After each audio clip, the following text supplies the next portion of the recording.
রোববার রাত 11:36 রাজধানী ঢাকা সহ দেশের বিভিন্ন অঞ্চলে ভূমিকম্প অনুভূত হয়।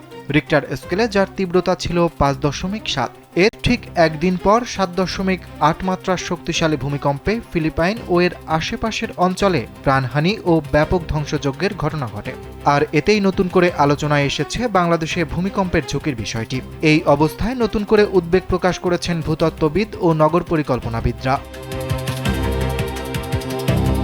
বিশেষজ্ঞদের মতে বাংলাদেশ এমন একটি ভূতাত্ত্বিক অঞ্চলে অবস্থিত যেখানে 8 মাত্রারও বেশি শক্তিশালী ভূমিকম্প আঘাত হানার আশঙ্কা রয়েছে। স্যান্ডেলিনা সো, রূপচর্চায় আভিজাত্য। বিশেষ করে প্রায় 300 কিলোমিটার দীর্ঘ ডাউকি ফল্ট সহ দেশের বিভিন্ন ভূফাটলে দীর্ঘদিন ধরে বিপুল শক্তি সঞ্চিত হয়ে আছে। এদিকে ঢাকা বিশ্ববিদ্যালয়ের আর্থ অবজারভেটরির সাবেক পরিচালক ও ভূতত্ত্ববিদ অধ্যাপক সৈয়দ হুমায়ুন আক্তার বিবিসিকে বলেন, সিলেট থেকে কক্সবাজার পর্যন্ত পাহাড়ি অঞ্চলের নিচে বিপুল শক্তি সঞ্চিত আছে, যেখানে 8 মাত্রার বেশি ভূমিকম্প হলে ক্ষয়ক্ষতির পরিমাণ ভয়াবহ হতে পারে। তিনি জানান, তাদের গবেষণা অনুযায়ী ভূমিকম্পের সময় ঢাকার মাত্র 1% ভবন ধসে পড়লেও প্রায় 6000 ভবন ধ্বংস হয়ে যেতে পারে।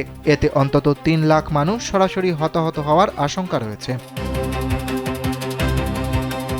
তবে শঙ্কার বিষয় হল 2009 সালে জাইকা ও সিডিএমপির যৌথ জরিপেও বলা হয়েছিল ঢাকায় 7 মাত্রার ভূমিকম্প হলে প্রায় 72,000 ভবন ধসে পড়তে পারে এবং ক্ষতিগ্রস্ত হতে পারে 1 লাখেরও বেশি ভবন।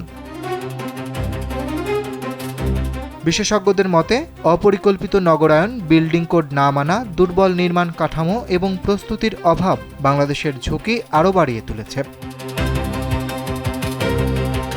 বাংলাদেশ প্রকৌশল বিশ্ববিদ্যালয়ের অধ্যাপক মেহেদী আহমেদ আনসারীর মতে, ঢাকার মাত্র 5 থেকে 7% ভবন ভূমিকম্প সহনশীল, বাকি অধিকাংশ ভবনই ঝুঁকির মধ্যে রয়েছে।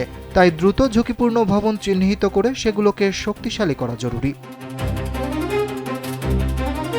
তবে শুধু ভবন মজবুত করলেই হবে না।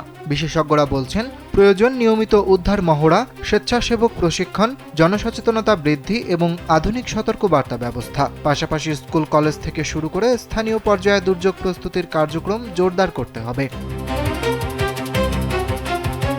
ভূমিকম্প কখন হবে তা আগে থেকে জানা সম্ভব নয়, আবার ভূমিকম্প ঠেকানোরও কোনো উপায় নেই। কিন্তু সঠিক পরিকল্পনা, নিরাপদ অবকাঠামো এবং সময় উপযোগী প্রস্তুতি থাকলে প্রাণহানি ও ক্ষয়ক্ষতি কিছুটা কমানো সম্ভব।